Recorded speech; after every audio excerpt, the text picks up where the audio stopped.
Imagine being at the center of some of America's biggest sports teams, and yet most people have never heard your name. His name is Mark Walter. He's the billionaire behind the Los Angeles Dodgers, the majority owner of the Los Angeles Lakers, and a major investor in Chelsea Football Club. He also owns a professional women's hockey league and has investments across motorsports and finance. But here's what makes his story fascinating. Mark Walter didn't become a billionaire by being a celebrity, an athlete, or even by building a company that everyone knows. He built his fortune in the world of finance. And then he started using that wealth to buy something most billionaires can only dream about: ownership and influence in some of the world's most valuable sports organizations. So who exactly is Mark Walter? How did he build his fortune? And what can his story teach us about how billionaires turn money into even more wealth and influence? Mark Walter is an American businessman, investment manager, and philanthropist who has spent much of his career operating far away from the spotlight. Born in 1960 in Cedar Rapids, Iowa, Walter grew up in a relatively ordinary family. His father worked at a local concrete block manufacturing plant. He studied accounting and business at Creighton University before earning his law degree from Northwestern University. But Walter's real journey began in the world of finance. In the 1990s, he co-founded the Liberty Hampshire Company, and in 1999, he helped establish Guggenheim Partners, a global financial services firm. Over the years, Walter rose to become its CEO, while the firm grew into a major player managing hundreds of billions of dollars in assets. And this is where Walter's story becomes unusual. Instead of spending his fortune simply on luxury, he began putting his money and financial connections into sports. Today, he's best known for his ownership of the Los Angeles Dodgers, his involvement with the Los Angeles Lakers, and his stake in Chelsea Football Club. His sports interests also extend to women's basketball, professional women's hockey, and motorsports. By September 2025, the Bloomberg Billionaires Index estimated Walter's net worth at around $13.3 billion. But the most important thing to understand about Mark Walter is this: sports is not where his wealth came from. Finance is. Sports is where he has chosen to deploy a significant part of that wealth. And that distinction tells us a lot about how wealthy investors think about ownership, assets, and long-term value. Mark Walter's fortune was built in a world most people never see: finance. His journey began in the 1990s when he co-founded the Liberty Hampshire Company. But the bigger turning point came in 1999 when Walter helped establish Guggenheim Partners, a global financial services firm. Over the years, Guggenheim grew into a huge financial organization, managing hundreds of billions of dollars in assets. Walter eventually became its CEO. And this is the key to understanding how Walter became wealthy. He wasn't primarily making money from a salary. He was building ownership in financial businesses and investments. Think about the difference. If you earn $100,000 a year, your income depends largely on your work. But if you own part of a business managing hundreds of billions of dollars, your wealth can grow as that business grows and as your investments generate returns. Walter also expanded his interests beyond traditional finance. In 2024, he co-founded TWG Global, a multinational holding company where he serves as CEO and co-chairman and owns a significant stake. Through these businesses, Walter became involved in areas including insurance, investments, and financial services. And eventually, he started using that financial power to enter another world: professional sports. In 2012, Walter led a group that purchased the Los Angeles Dodgers for $2.15 billion. That decision is particularly interesting because it shows the strategy behind his wealth. He wasn't simply buying a baseball team because he loved baseball. He was taking capital generated through the financial world and putting it into a scarce, highly valuable asset: a major professional sports franchise. And that's one of the biggest lessons from Walter's story. The wealthy often don't think only about how much money they can earn. They think about what valuable assets they can own. And Mark Walter would go on to make that strategy a major part of his empire. The Dodgers were the investment that made Mark Walter a major name in professional sports. In 2012, Walter led a group of investors called Guggenheim Baseball Management in purchasing the Los Angeles Dodgers for $2.15 billion. At the time, it was a massive deal. But Walter wasn't doing it alone. His ownership group included people such as Magic Johnson, Peter Guber, Stan Kasten, Todd Boehly, Billie Jean King, and other investors. Walter's personal contribution was reportedly around $100 million, while businesses connected to Guggenheim provided much of the financing for the purchase. And here's where the story gets interesting. The Dodgers weren't simply treated as a trophy asset.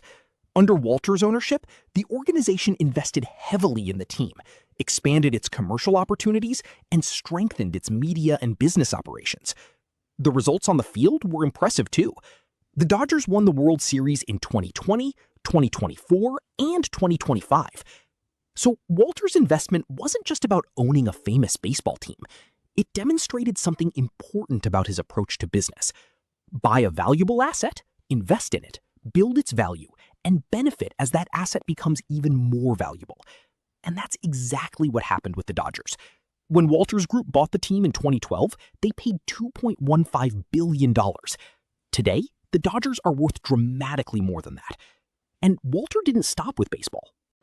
Once he had established himself in Los Angeles sports, he began moving into another massive American institution, the Los Angeles Lakers. But the Dodgers were only the beginning. After establishing himself in baseball, Mark Walter began expanding his sports portfolio across completely different leagues and even different countries. In 2021, Walter and his investment partner Todd Boehly acquired a 27% stake in the Los Angeles Lakers. Then, in 2025, Walter agreed to take majority control of the team at a valuation of around $10 billion. But basketball wasn't his only move. Walter owns the Los Angeles Sparks, one of the WNBA's most prominent teams. He also became involved in motorsports through TWG Motorsports, with his broader sports interests connected to racing and major events such as the Indianapolis 500. Then he moved into women's hockey. Walter helped create the Professional Women's Hockey League, with his organization initially owning all 6 founding teams. The league began playing in 2024, and its championship trophy was even named the Walter Cup, after Mark and his wife, Kimbra. And then there's European football. Walter owns a 12.7% stake in Blueco, the ownership group behind Chelsea Football Club and French club Strasbourg. So look at what has happened. Baseball, basketball, hockey, motorsports, European football. Mark Walter wasn't simply collecting sports teams. He was building a diversified sports portfolio. And this gives us another important lesson about how wealthy investors think. Instead of putting all their capital into one asset, they can spread it across different industries, markets, and audiences. But Walter's biggest sports deal was still ahead of him. Because in 2026, the same man who had built this sports empire made one of the most talked about moves in the world of American sports, the $12.5 billion Lakers deal. The biggest chapter of Mark Walter's sports story came in 2025, when he agreed to take majority control of the Los Angeles Lakers at a valuation of about $10 billion. Think about what that meant. Walter already owned the Dodgers, but now he was gaining control of one of the most recognizable basketball franchises in the world. For Walter, though, the Lakers weren't just another sports team. They were an incredibly valuable global brand, with decades of history, millions of fans, enormous media attention, and the potential for the franchise to become even more valuable over time. But then, something unexpected happened. Just about 14 months after acquiring majority control, Walter agreed to sell his interest in the Lakers to a group led by Josh Kushner and former Disney CEO Bob Iger. And the valuation? $12.5 billion. That means the Lakers' valuation had increased by roughly $2.5 billion from the $10 billion valuation associated with Walter's acquisition. And this is where the story becomes much more interesting than simply a billionaire sold a basketball team. Walter had taken control of one of the world's most valuable sports franchises, held it for a little over a year, and then agreed to sell at a record-setting valuation. The deal also came at a complicated moment for Walter. whose broader financial empire was facing a federal probe. That timing has attracted significant attention, although an investigation or probe does not by itself establish wrongdoing. The Lakers transaction still has additional steps to complete, including NBA approval and other ownership-related issues. There's also a dispute involving members of the Buss family over their remaining stake. But from a wealth-building perspective, there's a lesson here that's hard to ignore. Walter bought into an extremely valuable asset, and roughly a year later, that asset was being valued $2.5 billion higher. That's the power of asset ownership and capital appreciation. And it raises a much bigger question. Why are billionaires willing to pay billions for sports teams in the first place? But just as Mark Walter's sports empire was reaching another level, his financial empire came under serious scrutiny. In 2026, U.S. federal prosecutors and the Securities and Exchange Commission began investigating businesses connected to Walter's financial empire. The investigation centers on billions of dollars in loans involving two insurance companies controlled by Walter and other businesses connected to him. Here's the basic issue. Insurance companies collect money from customers today with the expectation that they will have enough assets available to pay policyholders in the future. Those companies can invest that money to generate returns. Investigators are examining whether some of the Walter-controlled insurers made large investments or loans to businesses connected to Walter's broader empire, and whether those relationships were properly disclosed to regulators. An internal review reportedly found that around $20 billion in affiliated loans had not been properly disclosed. The scale of the restatement was significant enough to attract attention from regulators and credit rating agencies. And this is where the story becomes complicated. The existence of an investigation does not mean Mark Walter has been found guilty of fraud or any other crime. As of now, reports say no criminal charges have been filed against him. The investigation is about determining whether financial relationships and disclosures were handled properly. But the timing is difficult to ignore. Walter agreed to sell his majority stake in the Lakers for $12.5 billion, just as scrutiny of his financial empire was intensifying.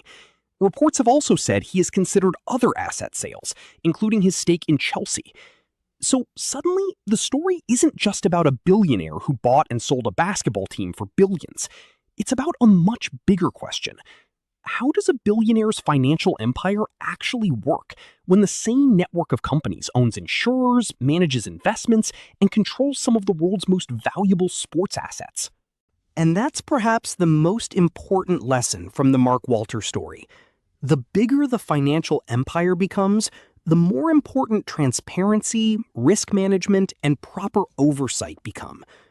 What makes Mark Walter matter is not simply that he is a billionaire who owns famous sports teams. His story shows us how modern billionaire wealth is increasingly built around ownership. Walter sits at the intersection of two worlds, finance and sports. Through his financial businesses, he built access to enormous pools of capital. Then he used that financial power to acquire stakes in some of the most valuable sports properties in the world. His portfolio has included the Dodgers, Lakers, Sparks, Chelsea, women's hockey, and major motorsports interests. And that's important because sports teams are no longer just sports teams. They're businesses with valuable media rights, sponsorships, merchandise, real estate, global audiences, and intellectual property. As team valuations continue to rise, owning a piece of a major franchise can become a powerful long-term investment. The Lakers story makes this especially clear. Walter acquired majority control at a valuation of around $10 billion, and just over a year later, agreed to sell at a reported $12.5 billion valuation. But there's another reason his story matters right now. His financial empire is facing federal scrutiny over transactions involving insurance companies and related businesses. No criminal charges have been filed against Walter, but the investigation has raised broader questions about transparency, conflicts of interest, risk, and how insurance capital is used in private investments. And that's what makes Mark Walter's story bigger than one billionaire.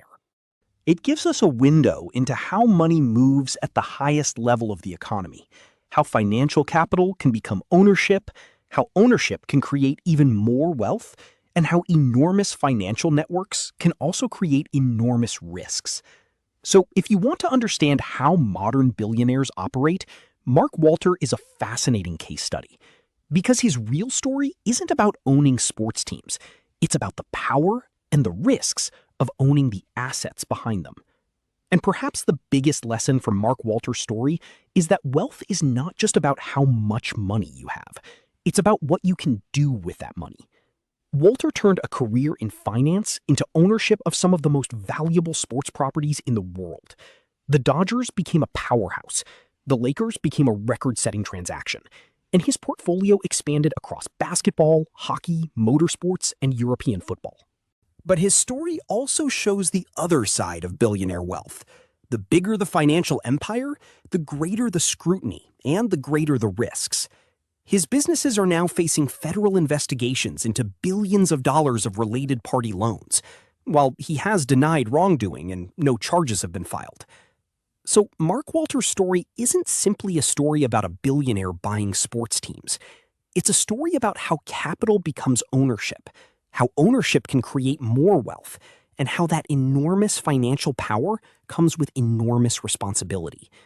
And perhaps that's the real lesson we can take from Mark Walter. Don't just ask how much money someone has. Ask what they own, how they built it, and how they use it. Because that's where the real story of wealth begins.